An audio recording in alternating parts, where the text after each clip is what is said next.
Welcome to Films and Stuff with your hosts, Pete Mitchell and Ethan Hunt. Hi, everybody. Welcome back to Films and Stuff. I'm Ethan, joined by the irrepressible Pete. Hey, Pete, what's up? Not much, buddy. How are you? Everything is good. Since it's streamer skip, listeners know the rules, but why don't you recap them in 15 seconds or less? Oh, here we go. Used to be 30. Yeah, I know. Eventually, we're not even going to give me any time. All right, but the rules are as follows. Ethan has given me a list of TV shows to watch. I have given him the same. We randomly assign each other a show each week. We watch at least 2 episodes of that show. And based on those 2 episodes, we decide if that show is worthy of being streamed or skipped. Hence the name Streamer Skip of this segment. Indeed. Okay.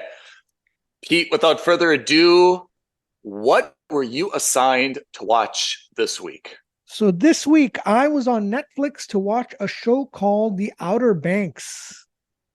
Oh. OBX. So you told me that it was this beach resort town in North Carolina. I did. And that's exactly where the show is based. Have you ever watched The OC or Gilmore Girls? Neither, but I am aware of their concepts. Right. So likewise, I have never watched either of those shows either. This is probably the third in that same genre, as it were, in the sense that it's a young adult / teen. In fact, it's not even young adults. It's teens. I mean, I call them young adults because they're mostly played by young adults. But this is basically about a group of 4 misfits who live in Outer Banks, North Carolina. They're all high school students. And of course, as you'd expect, they all come from a very disparate background. You've got the young, fit, super handsome idiot who's a little bit like a roguish thief. You've got the young, very attractive, smart black guy who's like the brains of the outfit. So you got the dumb jock, you've got the minority nerd, you've got the rich pretty girl, the rich pretty one who's slumming it, right? Because she's the rich girl. There's obviously a class divide, but she's slumming it with these chumps. Presents her father. Yep. Exactly. And then you've got the 4th guy who's effectively the leader of the group, who's also a very young, handsome guy. The charismatic leader. The charismatic guy who, no matter what he says or does and whatever idiocy he does, he's able to kind of get the gang on his side to do whatever nonsensical hijinks that he wants to do. And of course, this is a show about 4 teenagers, but they're all drinking beers. They're all, they've got their own boats. They're living the life that you only see on TV. No homework. No homework. The father of the leader of the boys is missing and has been missing at sea for like a year, but somehow CPS hasn't come in and taken him away, even though he's a minor. That kind of thing. It's a very... Is this Dawson's Creek of this generation? That's exactly right. It's exactly like it's this generation's version of that, which means that unlike Dawson's Creek, which was a little bit more homely, it was a little bit more humble, it was a little bit more about the message. This one's a little harder, it's a little edgier. The kids are all into having sex, they're all robbing people, they're all doing like things that, and maybe I'm the one who's out of touch, but things that we as teenagers would never dream of doing. Like we might have taken our dad's car out for a joyride, but we certainly weren't. When you use the word we, I think you mean you. Okay. The royal we. I was collecting Legos, my friend. I don't know. Exactly. When I say we, I mean, in our generation. Some but that's people we probably as far as we would go. I don't know if we would go much further as the average teenager. But, these kids are skiving from work. They're obviously not going to school. They're drinking beers. They're doing all this kind of stuff that only exists in Hollywood. This is, I think, Right. not really indicative of the real world. Okay. Anyway, so that's the Anyway. overall setting. The premise of the show is that we find out in the first episode that there's a massive hurricane that's going to hit this town. And in the aftermath, obviously some people are missing. And we find out that the kids, they take this opportunity to kind of go scavenging because, Okay. there's a lot of destruction and stuff like that. So they take their boat out there and they discover a shipwreck. And they go down into the boat wreck. They find a key of some motel nearby. They take the key and then they discover that the boat belonged to this guy in town who's well known for being like this do nothing guy who's always struggling for cash. The vagabond. The vagabond that everyone kind of knows about, right? Like he's the hobo that everyone knows about. They go into this motel room, and inside the motel room, they discover a safe. They open it, and inside the safe, they find a ton of cash, a pistol, and like a mysterious envelope filled with some papers. And so obviously, this hobo has gotten himself into something. He's become a smuggler. How else could he have afforded that boat? That sort of thing. And then naturally what happens is as you would expect, another group of gangsters are also looking for this guy. And they also turn up at this guy's hotel room and they start chasing after the kids. And, it just becomes like... So the mystery begins, right? The mystery begins. That's exactly right. As you would expect, and this came to absolutely no surprise to me, when they opened up the safe, there was like a package. They opened up the package, and inside that package is a compass. And guess who that compass belonged to? Dun, dun, dun. The leader's his father. Exactly. Oh, of course. Easiest of cheesy teen adventure things. Like a compass? Yeah. It'd be like a watch or like one of these, But we both know that the compass is obviously going to have something inside it. Of course. Or it's going to be an inscription. Rigged, yeah. And it's going to be, there's some kind of like inscription or rigging to it so that it leads them to some kind of buried treasure, which, by the way, we're also given, the MacGuffin. They mentioned that there was a British ship that sank off this coast in colonial era, and it had like $400 million worth of gold on it. And obviously, that's going to be the thing that these guys are going to be chasing after. Right. This is precisely what it is. It's a cheesy teen drama / teen adventure with a mystery, that kind of thing. Total nonsense for you. But that's because we're older now. We're more experienced. We can see these tropes coming a mile away. There's nothing in this show that's unique or new. So this is 100% a skip. I also think if you're one of our teenage listeners, this is probably right up your alley because it's got the right blend of edgy with sexy and, cool factor, all that kind of teenage angst and drama, all that nonsense. Look, if you're looking for the OC, if you're looking for Dawson's Creek, if you're looking for Gilmore Girls, but you want a 2023 version, this is it. What usually makes or breaks these shows is a character or a relationship between the characters. Does this show have any of those things where you're like, I really like Dawson, or Dawson and whatever, Tom Cruise's ex-wife really have to get together? So as you would expect, because of the four, one of them is the pretty young girl. I'm almost certain that two of the boys are going to fight with each other for her affections.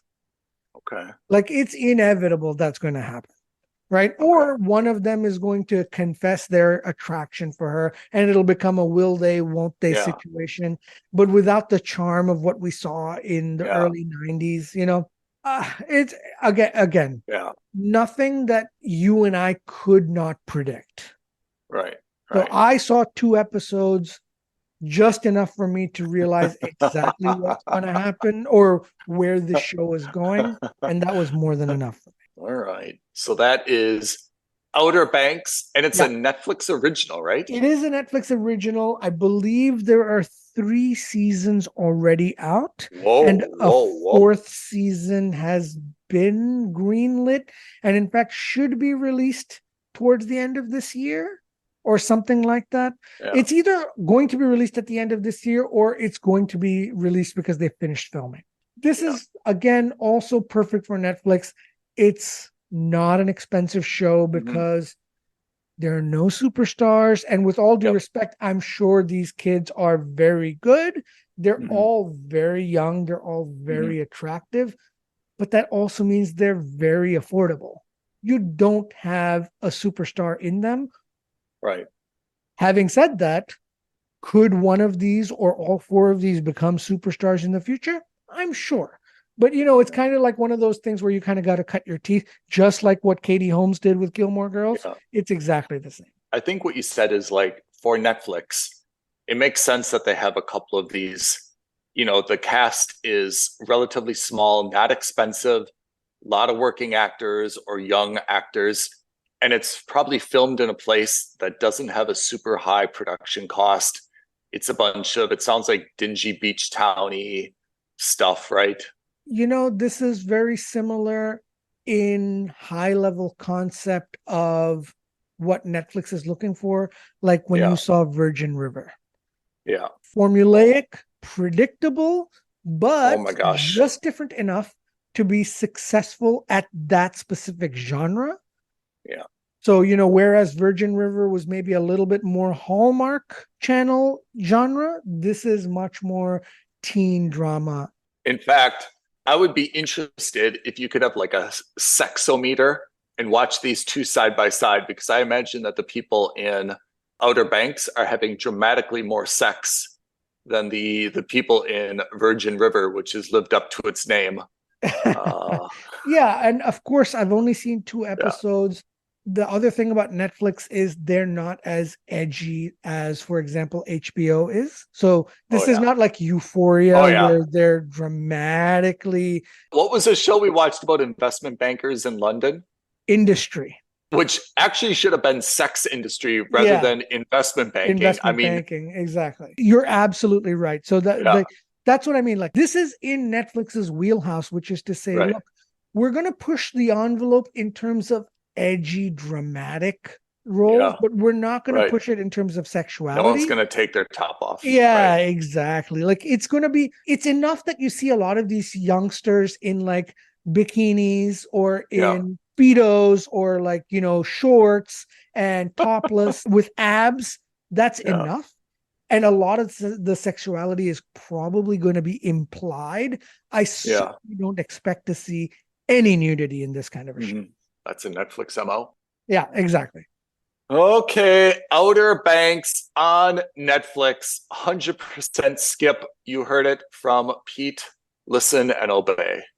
Exactly. Now, I don't want to say in contrast, but I was assigned a show with a very long title called The Last Thing He Told Me. It is on Apple TV Plus.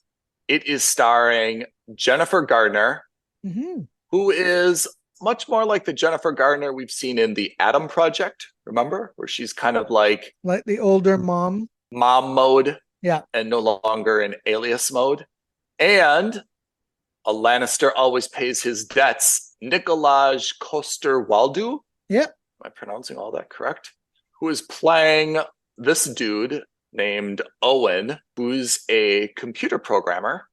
Okay. And he is living a very happy, chilled out life in the Pacific Northwest. He's a very nice guy, single father to a total bitch daughter. And he is in a relationship with Jennifer Gardner, who is a woodworker. Okay. Haven't seen that one in a while. That's a new trope. So they are in a very happy relationship. The daughter's name is Bailey. I deplore her, but Do you remember Spider-Man Homecoming, where everyone was in London? She played Betty, Ned's girlfriend. Do you remember that? I do. Betty Brant. She was Betty Brant in Spider-Man Homecoming, and she was quite likable there. So she's not an unlikable person. She's Australian, by the way. She plays Bailey, so there's something about the B names, an absolute spoiled ass brat, not just as a person awful, but as a character, her awfulness creates a stench over every scene.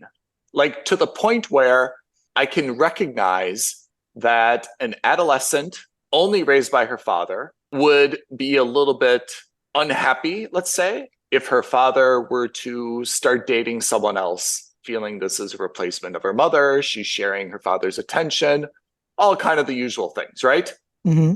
I can absolutely recognize that there's going to be some level of drama unhappiness.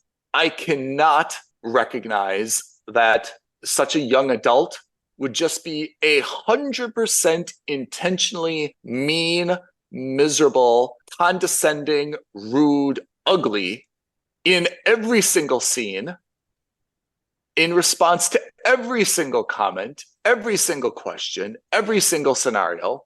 It was unnecessary, over the top, and frankly, it diminished what could have been actually a pretty good story. That's my rant on how little I liked that character. I think it had a negative impact on the show, that they could have toned it down. It was like at 11. They could have toned it down to like a 7 and said, hey, be unhappy with your dad's relationship, but you don't have to be a complete brat constantly, you know? Right. Here is the story. Jaime Lannister, let's call him Jaime Lannister, right, is in this happy little relationship. One day, he just disappears. He's gone. Turns out that the company he works for has been raided for some type of tax, accounting fraud, blah, blah, blah. He is like their head programmer, and he is just gone.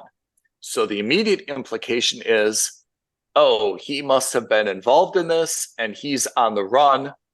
Jennifer Gardner, of course, who's only started dating this guy, knows him much better than that. He would never leave. He would never leave his daughter. He must be innocent. I know his heart, blah, blah, blah, blah. And somehow he delivers a sticky note, literally a sticky note. Doesn't write a longer message, just says, take care of her. That's it, what he puts on the sticky note, which under the circumstances, even if you are skipping town, seems like if you take the time to write a note, you could do just a little bit more, right? Mm-hmm. I'm sorry. I love you. This is for the best. I'm putting you in a tough situation. Please take care of my daughter. A little bit more than just take care of her. 4 words on a sticky note. And I think it was in pencil. Don't quote me on that. Anyway, Jennifer Gardner, of course, takes this to mean, without really any evidence and without really any good instincts, that he's totally innocent. He must be on the run for some other reason, unconnected to the FBI raid in the company that he's accused of defrauding. He must have a very good reason for this. Obviously, in her best interest, in the daughter's best interest, it's up to Jennifer Garner and a daughter who wants nothing more than to kill Jennifer Gardner to unravel the mystery of where Jaime Lannister has gone and why he has gone. To be fair, not a terrible premise. I think it's a little bit clumsy in terms of the introduction. Not a terrible premise. Spoiler alert, I watched more than 2 episodes. I actually watched the whole season. Oh, okay. I'll give my rating now, and then I'll justify it. It is a strong mooch. Like I said, I watched the whole thing. I think if you watch the whole thing, when you get done with it, you'd be like, that was worth my time. I would not have paid for it, but I don't feel as though like I missed out on anything else by watching it. I'm happy I saw it through to completion, but it's not the most amazing show I've ever seen. It's really, by our definition of mooch, it's a mooch, right? Yeah. The mystery is actually not bad. it had some legs to it. So without saying more, I think the mystery is kind of like worth the time. And then you really don't see Jaime Lannister again, except for like a few kind of flashbacks. And that's about it. So if you really enjoy Jennifer Garner and a bitchy, not even a stepdaughter, just her boyfriend's or fiance's daughter trying to unravel a mystery and snapping at each other for whatever, 8 to 10 episodes, you'll like the show. I think Jennifer Garner gives a pretty good performance. She legitimately seems to try to unravel the story. She has a good kind of like second sense as a detective. Some of it's a little bit like fabricated where she just remembers things suddenly and uses like this intuitive deduction to like come up with things that honestly are just kind of random and out of nowhere. But to be honest, she's not bad. I think the daughter could be a very good actress. I loved her as Betty. She's miserable in this role. And to be honest, just watching her complain and gripe and bitch throughout every episode is a little bit exhausting, but there's a pretty good payoff at the end. So I would say the last thing he told me, despite the long title, is a solid mooch on Apple TV Plus. If you watch the entire season, I don't think you will regret it. But at the same time, if you don't watch the show, you will absolutely not be missing anything. It does not at all seem like there's going to be a second season. It's a one and done. And, everyone made a little bit of money and they've got another piece of content, but it's certainly not going to be nominated, I think, for any awards or be something that Jennifer Garner's like, that's the crown jewel in my Lifetime Achievement Award. I will probably watch this, but I'm already with you. I can't stand this trope of children or actors who are children or, portraying children who are like these obnoxious, bratty kids. And I think that probably says more about the way I was raised, because like I would never do the things or say the things that some of these actors say. And, some of these roles require them to say. And now that we're older, like when I see that, I was just like, I want to wring their necks and be like, grow up, like this is not how you behave. I mean, I've read some online comments and the majority of comments agreed with my assessment which is not a life-altering show. The mystery is kind of okay, but it's really insufferable to have to watch this kid, just like the director told her, like, just be super, super angry, be super rebellious, be very, very belligerent all the time. She either took those instructions and played it up, or that's just her interpretation, but she really turned that level of disdain towards Jennifer Garner really to an 11, to the point that I'm really surprised, kind of like in a testing or screening, someone's like, hey, hold on, tone it down a little bit. Like, we get the point. You don't have to like shove it down our throats. We get it. The mom and the daughter are not best friends. There is genuine strain between them. But, after an episode or two, let's just kind of like turn it down a little bit. They can cooperate and like tolerate each other for the purpose of finding the man that they both love, right? Right. If I were Jennifer Gardner, I'd be like, look, fuck you. Like, I'm just not gonna like do this with you. I'll either find your dad by myself, but like, this is just not worth it. Like, anyway. Yeah. That's my take on it, but I agree with you on that trope. It doesn't do a show any favors, I think. Okay. Yeah, strong mooch. So this week is over. We look forward to our next assignment. What have we assigned each other for next week? So I'm staying on Netflix to watch a movie, I think, Synchronic. Oh, fun. I don't know anything about this. I know you very recently put this on the list and it just rolled up for me. No idea what it is, but it sounds sci-fi-y, something to do maybe with time, given the name, but I have no idea. Right. And you will be watching on Max. And caveat, I did not check if it's actually still available on Max or not. So you'll find out and let me know. It's a show called The Righteous Gemstones. Oh, I've heard so much about this. I am I really hope you can watch this. I am dying to hear your thoughts because I've been desperate to watch it as well. It's John Goodman and Bumper, right? John Goodman, Adam Devine, and Danny McBride. So I can't wait to watch The Righteous Gemstones. I've never seen it. I have heard about it. And to be honest, my impression is that it's like quite good and popular, right? Yeah, it's supposed to be like a satirical take on like these evangelical churches. So like it's supposed to be quite funny. And because it's HBO, it'll probably go a little hard. I'm looking forward to it. I'm hoping that this does to the evangelical churches what Silicon Valley did to San Francisco and the IT industry. When you think about all the sectors that are ripe for a show like this, absolutely. It's a little bit surprising there hasn't been something prior to this, right? Yeah, I can kind of get that only because there's probably a lot more controversy attached to these kinds of things. Okie dokie. Can't wait to watch The Righteous Gemstones. Yep. That's Streamer Skip for this week. As a quick follow-up for everyone else, Secret Invasion has ended. Oh, yeah. Hijack has one more episode to go. I'm very much looking forward to it. I have started and finished on your recommendation, Platonic. Should we talk about that just for a few minutes? Sure. Platonic with Rose Byrne, Seth Rogen on Apple TV Plus.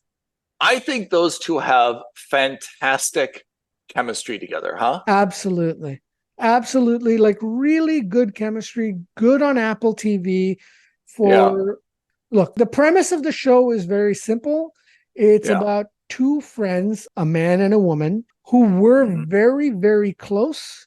And then for natural reasons, they ended up like splitting up as friends. Like in university and a little bit after university. Exactly. They seem to be like not romantic, but like platonically the bestest inseparable. Of best friends. Exactly. Right. And then Rose Byrne went and got married and had a career and a family. Seth kind of was married for a while, did his own thing, and now they've reconnected. And then they reconnect after many years apart. It's basically a show about them finding each other again as close friends, as they once were. Right. So look, it's a very adult show. And by that, I don't mean adult as in like it's pornographic or anything like that. It's adult in the sense that the themes are not geared to youngsters. And I do even mean young adults. Like if you're in your early 20s, you're not going to be able to relate to any of this. If you're even in your 30s, you may not relate to any of this. Yeah. But once you start getting past your mid to late 30s, early 40s, a lot of the themes in this relationship in particular becomes all the more valid and all the more realistic and reasonable to you. So like it hits you harder. Kudos to Apple. They really went hard with this.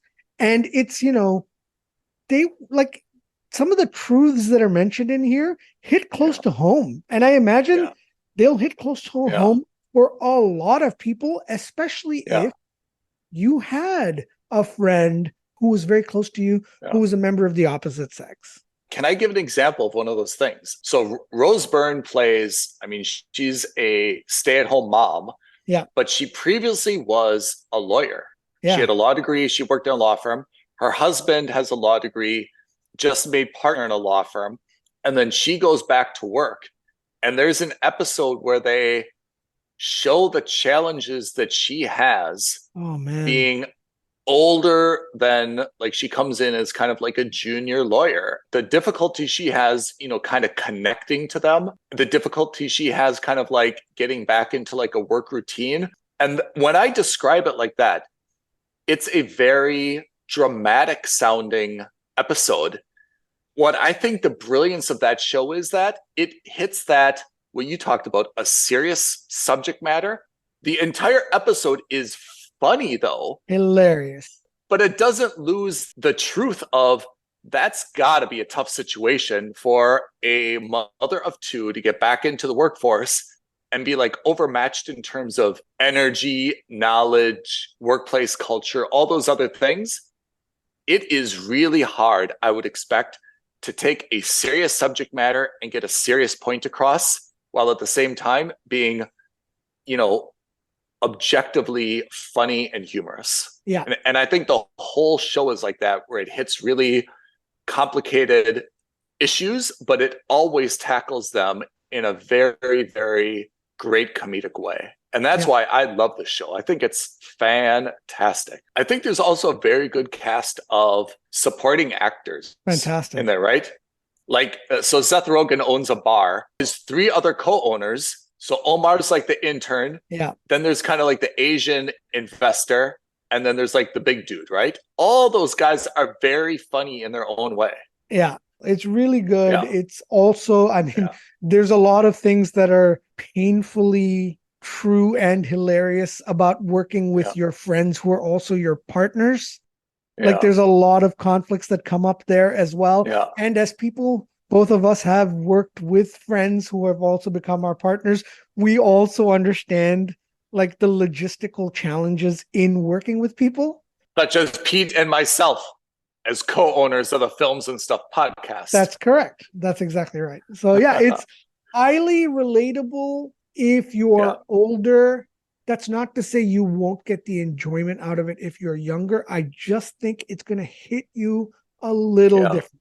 All right. So that is a bonus feature on this episode of Stream Skip. It is Platonic on Apple TV Plus. But in the meantime, if you guys have any other recommendations for us, our Streamer Skip list is starting to get a little sparse.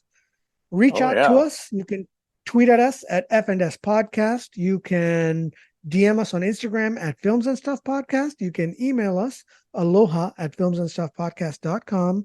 Or, as always, you can like this video and leave a comment below. And then, of course, subscribe and hit that notification bell so that you know every time a new episode of Films and Stuff drops for you.